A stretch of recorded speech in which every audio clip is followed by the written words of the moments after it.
Yeah, that makes But, sense. you can have a cat and be out of the house all day, no problem. Yeah. So you probably start with that. Did you see that sign on the animal hospital on the way from Kalispell? It says that if cats could text you back, they wouldn't. Welcome to episode 70 of Farm to Markets. Today we are talking about why the U.S. consumer is freaking out, Tesla's price cuts, and we have more lightning round questions at the end. According to the Wall Street Journal, the U.S. consumer is starting to freak out. Retail purchases have fallen in 3 of the past 4 months. Spending on services, including rent, haircuts, and the bulk of bills, was flat in December after adjusting for inflation, the worst monthly reading in nearly a year. The share of monthly income Americans set aside for saving was 3.4% in December, down from 7.5% a year earlier, and from a record high in April of 2020. Sales of existing homes in the U.S. fell last year to the lowest level since 2014 as mortgage rates rose. The auto industry posted its worst sales year in more than a decade. Is the U.S. consumer freaking out, or do you think they're just making prudent decisions in light of a changing economy? I think it's a combination of both. A lot of the ones that you just mentioned, like cars, homes, these are all interest rate sensitive. When all of a sudden you can go from 1.9% financing for 5 years for a vehicle and to 3 times higher than that, that will slow down auto purchases. Same thing with home purchases. But overall, I mean, if you look at the amount of money that people use on credit rather than paying cash for things like credit cards, so people are cutting out the unnecessary stuff that they might be putting on a credit card, or be financing like a new like a new refrigerator or something like that. So they're trying not to put as much money on credit cards as interest rates go up, especially if they're carrying a balance. At the same time, inflation is taking a bite out of people's appetite to spend. When they're spending more on the things they need, they spend less on the things that they want. So yeah, I think that's in large part what's going on. But at the same time, you look at the indicators that people self-report, and they're very concerned. So people are scaling back on their spending, and I heard this a long time ago that economics is sociology plus math, and you can never really predict what people do. Even if there wasn't a great reason to be concerned, people could still freak out, spend less, which then causes a chain reaction where businesses make less money, they lay people off, those people spend less, more businesses lay people off and spend less money, and eventually you get a recession out of it, even if there was never a good reason for there to be one. Like I said, I don't think that's what's going on here. I think, rising interest rates plus inflation are causing people to slow down their spending. So I think there's justifiable reasons why people are spending less money.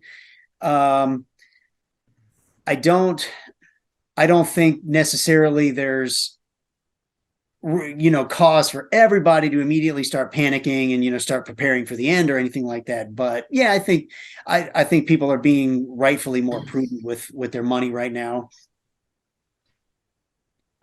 I wouldn't use the term freaking out. If I was to describe the American consumer right now or their mindset, it would probably just be more of they're feeling a little fatigued. In distance running, they call them rabbits. Now, these are people that start the race way too fast. And it's shocking how many people actually do that, even at the elite level. You watch like the Olympic half marathon or the trials and the marathon, and these experienced distance runners just go out way too fast, and they know better. They know the consequences of that. Well, that's what 2020, 2021, in 2022 even have pretty much been. People go out way too fast. They're getting used to having cash infusions. Money was cheap. Inflation was low. Now they're starting to feel the fatigue. They're fading out. They're burning out. And that's what they're experiencing right now. I wouldn't call it a freak out. I think they're just tightening their belts, making plans for some changes that they're going to have to make. Like I said, you can't spend the way you've been spending. You can't live the way you've been living with the direction the economy is going. So I think consumers are just preparing for that. in economics, people rarely go from being euphoric to freaking out instantaneously. Things tend to happen incrementally. But I think that when you do surveys, people who work at grocery stores or gas stations, they don't remember the person who came in and usually buys 15 gallons of gas, but this time only bought 12. They remember the irate person who comes in and is screaming and yelling like, I can't believe that gas is this expensive. You guys are gouging me. Joe Biden, should be hung up. We remember those emotional reaction or responses to inflation much more so than the incremental movement from buying Frito-Lay potato chips and then buying the Econo brand at the store. So I think freaking out is kind of a strong term for what's happening. I think that people are incrementally ratcheting down their spending so that they can actually make the ends meet by the end of the month. Sure.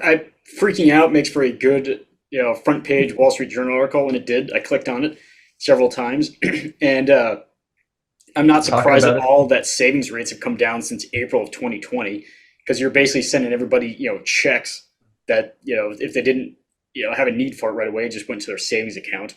And then because they had the extra cash, basically you get Drew's rabbit analogy, where is that you're out buying more stuff than you would because all of a sudden you have some cash, and a lot of people still had jobs. It's not the same. I mean, I'm sure some people, it's getting tough for some people. Food prices are going up, and technology companies, like Google and some of these car companies are starting to lay off workers. So it's no doubt that things are getting tough for people. But I think a lot of people have the sense to know that times might be getting tough, and they are going to start pulling back on their spending.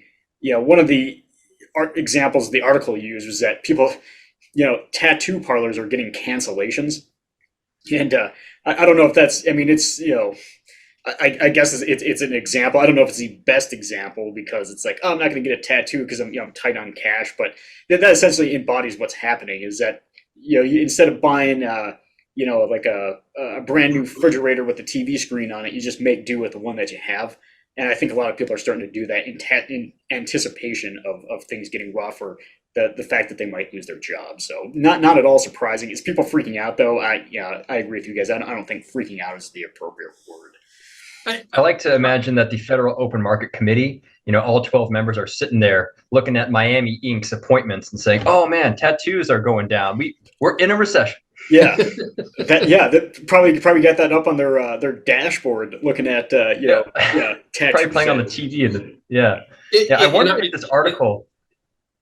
Go ahead, son. Go ahead. I'm wondering if this article is meant to be a bit hyperbolic, just so people click on it. Like you said, Tom, it's clickbait, and they say, "Oh, everywhere Americans are freaking out." Well, I'm not freaking out, so maybe I should change my behavior before I freak out.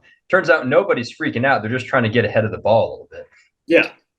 Where are people making changes? I was meeting a client a couple of weeks ago down in Kalispell for lunch at a chain restaurant, and the place was packed with working class people having lunch. I mean, large groups of people. And I'm not talking construction crews that were all having lunch together at the same place.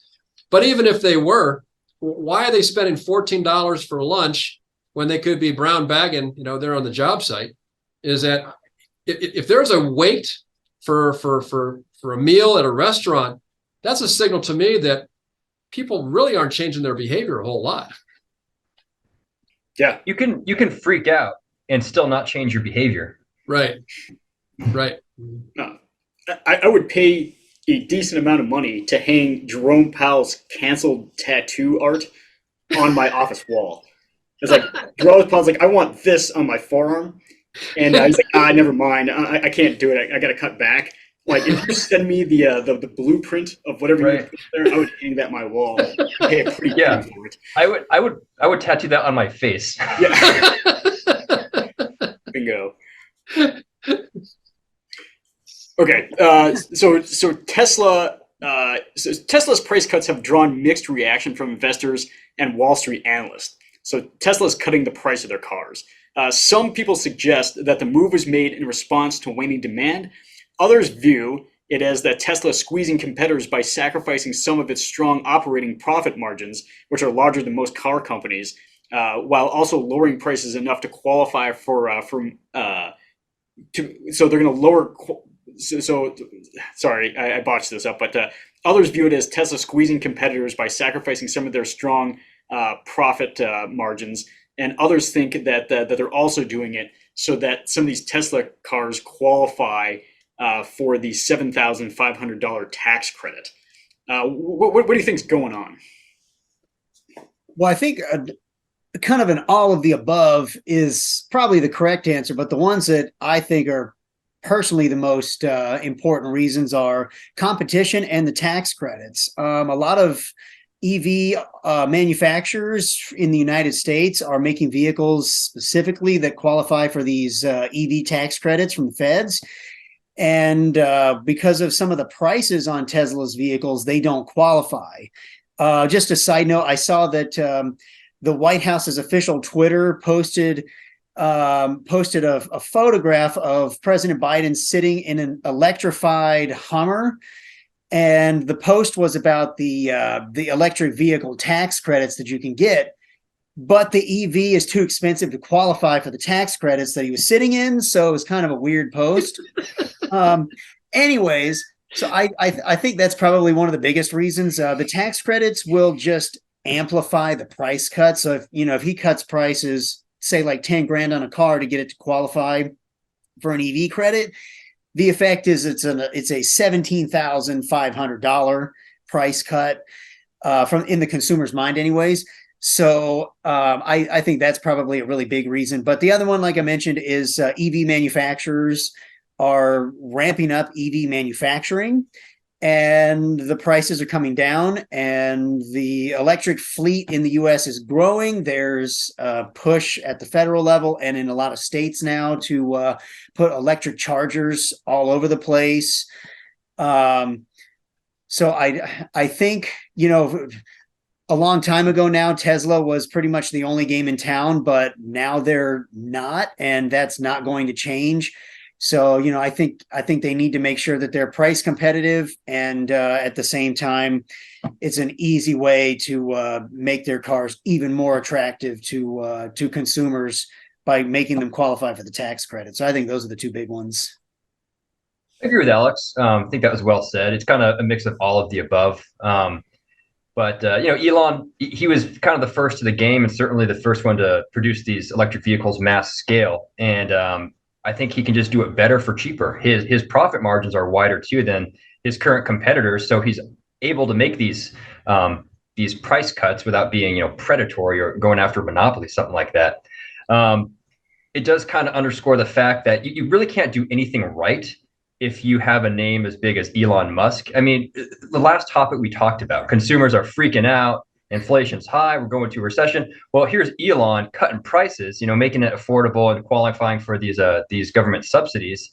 What I read was people were freaking out because they just bought their Model Y and they weren't able to get the new price. So it's like, well, you really can't have it both ways. If Elon was going to raise the price of his Model Y, then everyone else would be freaking out. So I think it's a good thing.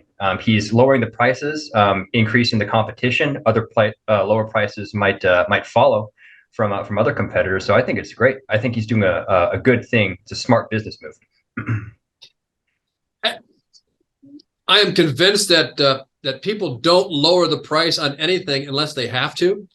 And I believe that, just like these two gentlemen have already stated, it's just kind of all of the above. The timing just seems to be interested as they're rolling out these tax credits. And by the way, we don't know this for a fact yet, because quite possibly Congress could come back and throw a wrench into that situation in March. So it's kind of like the whispers are saying these are coming. The president's saying these are coming. But if it turns out that during budget negotiations, it turns out that gets thrown under the bus, it quite certainly could. But the timing suggests that very, very much these tax credits are an incentive for Tesla to drop their prices so that people will buy them. It doesn't necessarily help the electric vehicle industry when they subsidize, because when the subsidies go away, to Drew's point, is that trying to sell them, you're going to see a huge drop in the value of these things in the resale market. And I think that'll have long-term impacts on what people think about buying a second electrical vehicle. And if you see a company like Rivian on the ropes, strategically it makes it. And if you have like some of the highest profit margins in the electric car company, it makes sense to lower your prices and potentially knock one of your competitors out of business. So I don't know. It might have something to do with that, but you're right.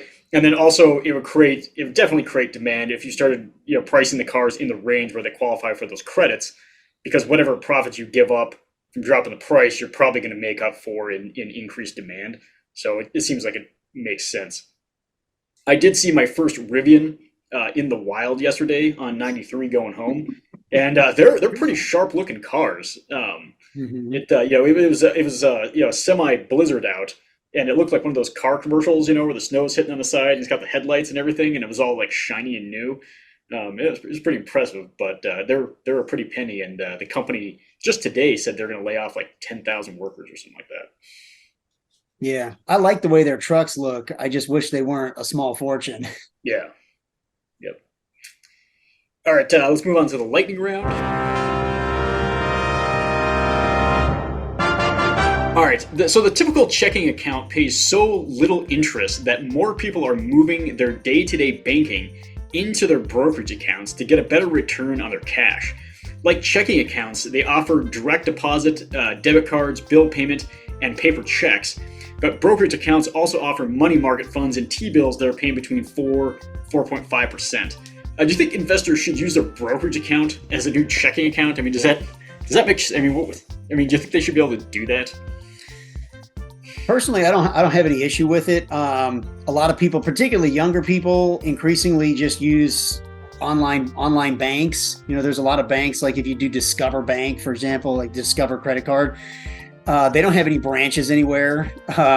So, if you don't really care about being able to walk into a bank and, talk to a teller or sit down and talk to an account rep or whatever, then if this is going to get you a better return on your savings, I don't really have an issue with it. If you're very, very interested in being able to walk into a physical place, probably should either not do this or, split your bank accounts between, multiple places, maybe to take advantage of this while keeping the ability to go into a physical bank. I think if you go about doing that, you have to do it the right way. Banks and credit unions are FDIC insured. You want to make sure that your brokerage is SIPC insured, Securities Investor Protection Corporation insured.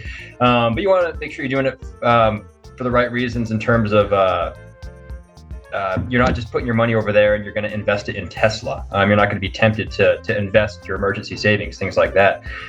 These money institutions are fighting for your money. So if they see a whole swath of funds going over to brokerage accounts, I'm sure that banks and credit unions might come out with some attractive rates just to be competitive.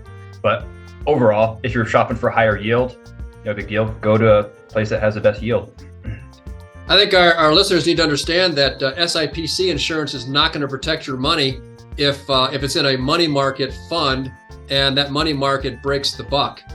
This certainly was the problem in 2008. And what we're talking about today specifically is what a lot of astute savers and investors were doing 15 years ago or so.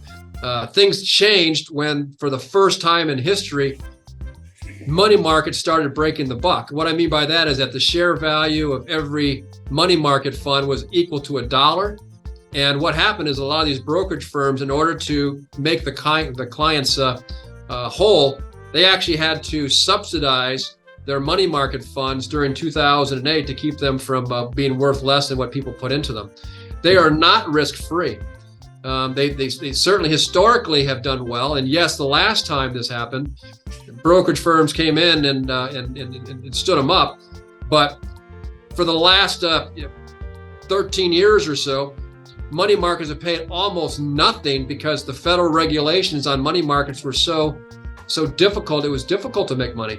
But now you got short-term treasury bills paying 4.5%. You get a large money market fund, you can actually pass those returns on to your investors. But buyer beware is that only have enough over there that you can afford to lose, because if we go through a 2008 type of recession, there could be a lot of wailing and gnashing of teeth. I have no problem with people doing this. TD Ameritrade does it. The only thing you have to be careful about if you're going to just consistently write checks of this, or you got to make sure cash is in there, because if you have $10,000 sitting in a T-bill, that T-bill's got to come due before you use it. And you could do like a 1 month ladder or something like that, and then every month, just either take cash or reinvest it. So, and the brokerages are making it easy where you can do checks, debit cards, all that kind of stuff out of your account. But yeah, you just got to make sure what you have is FDIC insured.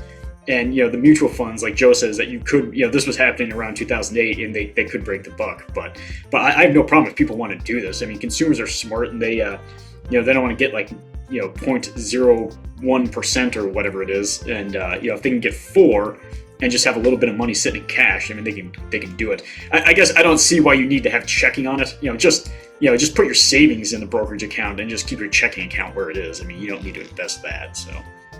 Well, one last thing I want to say is that when interest rates are at 0%, and one of the money markets out there is paying 0.004%, most people are not going to make the move.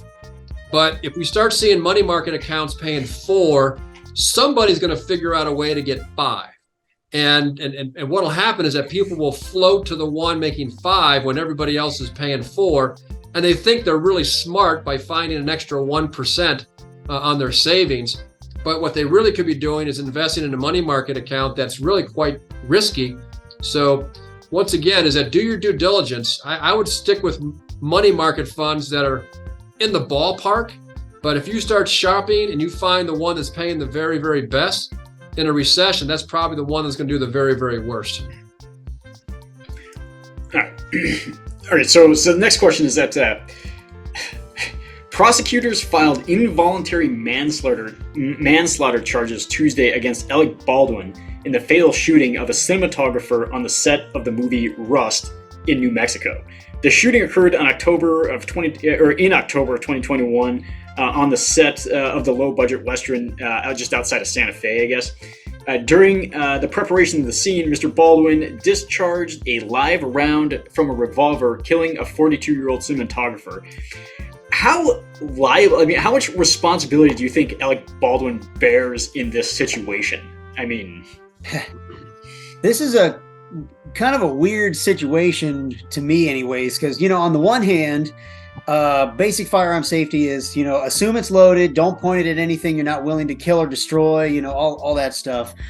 At the same time, apparently, correct me if I'm wrong, but he was just kind of fooling around with other members of the cast after they had asked for another take, and he was kind of half jokingly like, I'll give you another take, and then fires what is supposed to be blanks, but the I guess the set armorer had accidentally loaded live rounds in the weapon that he wasn't aware of. So I don't really know how to feel about him getting charged. I mean, I guess ultimately,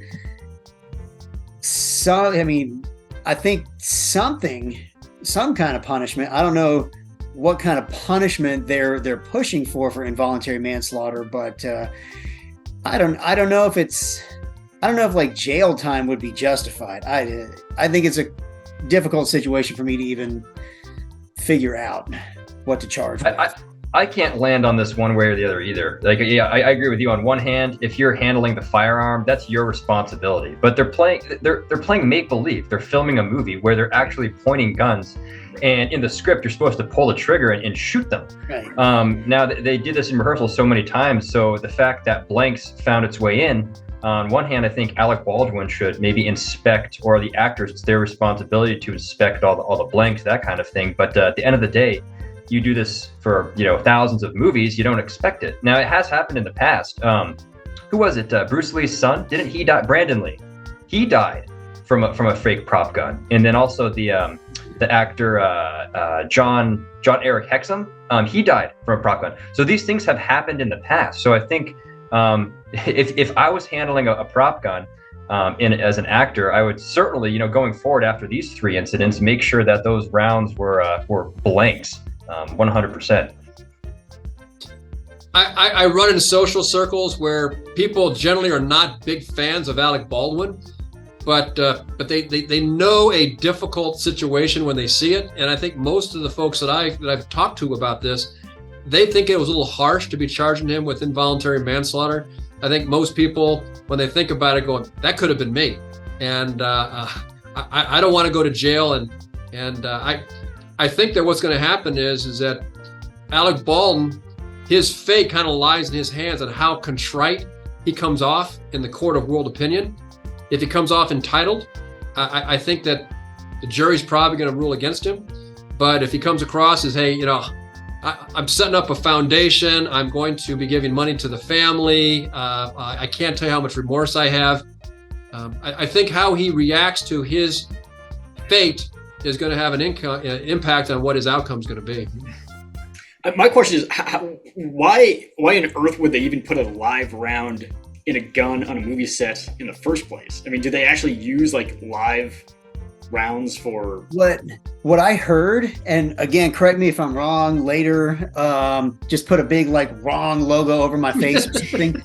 But I had heard that the set armorer had taken a couple of friends out to the desert or something, because the guns are real. They just have like blanks versus live ammunition, and they put live ammo in it to go shooting out in the desert or something, and accidentally somehow or other either left it in the gun or it got mixed in with a live round got mixed in with the blanks or something. I heard that's how that occurred.